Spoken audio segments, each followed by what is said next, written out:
So tell me if this sounds like you. You're staring at your phone trying to send one simple text, and somehow you end up writing 3 paragraphs, editing it 5 times, and still feeling like you didn't explain yourself well enough. You can't just say, "I can't make it." You feel this pressure to say, "I'm so sorry. I can't make it because X, Y, and Z. But maybe next time, and I hope you're not mad." It's like every tiny interaction turns into a full defense case. You apologize before you even ask for something. You start messages with, "Hey, sorry to bother you. I know you're probably busy," before you ask the most reasonable question on the planet. You replay conversations in your head, anticipating misunderstandings, planning explanations, trying to make sure nobody can twist your words or get upset. You're not just talking, you're defending, constantly, and it is exhausting. But here's the wild part. You might not even know why you do this. You just feel this constant urge to explain yourself, justify everything, give context for every emotion, every boundary, every no. And when someone says, "You could have just said yes or no," you feel low-key ashamed, like, "Why am I like this?" So let's clear something up right now. This is not you being dramatic or too much. That compulsive need to over-explain is not a random personality flaw. It's a trauma response. For a lot of people, this starts way back in childhood. Maybe you had a parent who questioned everything you did. "Why are you crying? Why do you want that? Why did you do it like that?" And no matter what you said, it wasn't good enough. They'd poke holes in your reasoning, accuse you of overreacting, lying, or being manipulative. Or maybe your parents' mood flipped out of nowhere. One day they were fine, the next day they were pissed, and you never knew why. So you learned to read the room like your life depended on it. You started over-explaining in advance, hoping that if you provided enough context, you could avoid the explosion. Some of you grew up with emotionally immature parents who just could not handle a kid having normal feelings. When you were sad, instead of comfort, you got interrogation. What's wrong with you? You have no reason to be upset. You learned that your feelings weren't automatically valid. They needed a good enough reason attached. Others of you were straight up gaslit. You said you were cold and got told, "No, you're not." You said something hurt and heard, "You're too sensitive. That didn't hurt." Your reality was constantly questioned. So you started building detailed cases just to prove your own experience was real. As a kid, over-explaining was actually smart. It was strategic. If you could predict every objection, explain every move, give the perfect answer, maybe you could avoid being yelled at, punished, or dismissed. You developed hyperverbal skills as self-defense. Every conversation felt like a trial, and you were always on the stand, trying to convince the jury that you weren't wrong, bad, selfish, or ungrateful. That wasn't overthinking. That was you trying to stay safe. Fast forward to now. You're an adult, but your nervous system didn't get the memo. You can't send a simple email without rewriting it over and over. You don't just ask for a day off. You send a mini essay about why you really, really deserve it.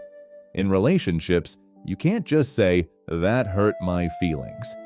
It turns into, "I felt hurt when you did X, and I know you probably didn't mean it, and maybe I'm overreacting, but from my perspective." By the time you finish, the other person is either confused or defensive, and your actual point gets lost. At work, you can't simply disagree in a meeting. You feel like you need a 10-minute explanation, full context, and 17 backup reasons so no one thinks you're difficult or stupid. You over-explain when you set boundaries. You over-explain when you say no. You even over-explain when you do something kind, just to make sure no one misreads your intentions. And when people cut you off with, "Yeah, I get it," You feel that spike of anxiety and start explaining why you were explaining. It becomes this endless loop. Fast forward to now. You're an adult, but your nervous system didn't get the memo. You can't send a simple email without rewriting it over and over. You don't just ask for a day off. You send a mini essay about why you really deserve it. In relationships, you can't just say, "That hurt my feelings." It turns into, "I felt hurt when you did X, and I know you probably didn't mean it, and maybe I'm overreacting, but from my perspective."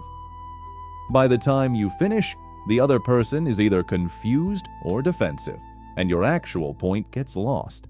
At work, you can't simply disagree in a meeting. You feel like you need a 10-minute explanation, full context, and 17 backup reasons so no one thinks you're difficult or stupid. You over-explain when you set boundaries. You over-explain when you say no. You even over-explain when you do something kind, just to make sure no one misreads your intentions. And when people cut you off with, "Yeah, I get it," you feel that spike of anxiety and start explaining why you were explaining. It becomes this endless loop. Here's what's really going on underneath all of that. Your brain still believes, on a survival level, if I don't explain myself perfectly, something bad will happen. That something bad could be rejection, anger, disappointment, or just not being believed. You developed what's basically an external validation system. You don't fully trust your own feelings or boundaries until someone else agrees they're reasonable. So you don't just say, "I don't want to." You feel like you have to prove that not wanting to is acceptable. But in healthy relationships, you don't need a thesis paper to justify your humanity. "I'm uncomfortable with that" is enough. "I'd rather not" is a complete sentence. "That hurt me" doesn't require a slideshow of evidence. The people who made you feel like you had to explain everything, that was about their emotional immaturity, not your unworthiness.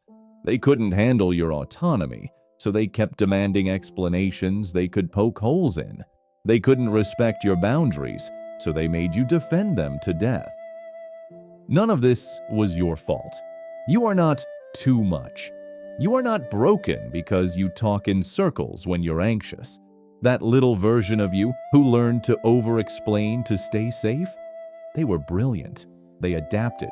They figured out how to survive in an environment that didn't honor their feelings, boundaries, or reality. That's not weakness. That's strength. But the strategy that once protected you is now burning you out. So what does healing actually look like? It starts small. It looks like sending, "I can't make it," instead of "I can't make it because," and noticing how uncomfortable that feels. That tension in your chest, that's not proof you did something wrong. That's just your nervous system expecting danger that isn't coming anymore. Take a breath. Let the discomfort exist without fixing it with more words. It looks like practicing self-validation. When you catch yourself mentally building a case for why you're allowed to feel what you feel, pause and tell yourself, "This feeling is valid because I'm feeling it." That's enough. It will feel wrong at first. Your brain will scream that you need more proof. That's okay. You keep practicing anyway. It looks like setting boundaries without decorating them. That doesn't work for me. Period. Notice who respects it and who demands a debate. Healthy people might ask a simple follow-up or just say, "Okay, no problem." The ones who push, guilt trip, or insist you justify yourself, they're not exposing your flaw, they're exposing theirs. Therapy can help with this, especially with someone who understands complex trauma and attachment. Modalities that work with your inner parts and your body, like internal family systems and somatic approaches, can help you understand the protective part of you that over-explains and calm the physical anxiety underneath it. But even outside of therapy, every time you choose fewer words and more trust in yourself, you're rewiring that old pattern. Here's what I want you to take with you. You do not owe anyone an explanation for existing, for having feelings, for having needs, or for saying no. Your boundaries don't need a backstory. Your emotions don't require a legal argument. Your experience is real, even if someone else doesn't get it, agree with it, or like it. The people who taught you that you had to endlessly justify yourself were wrong. You've been carrying the weight of their issues for years. You're allowed to set it down. If this hit home for you, you're not the only one. A lot of us were trained to treat every sentence like a defense statement. If this helped you see yourself more clearly, consider subscribing so you don't miss the next video. We're unpacking this kind of stuff all the time. And remember, sometimes the most powerful thing you can say is the simplest. You're allowed to stop explaining yourself.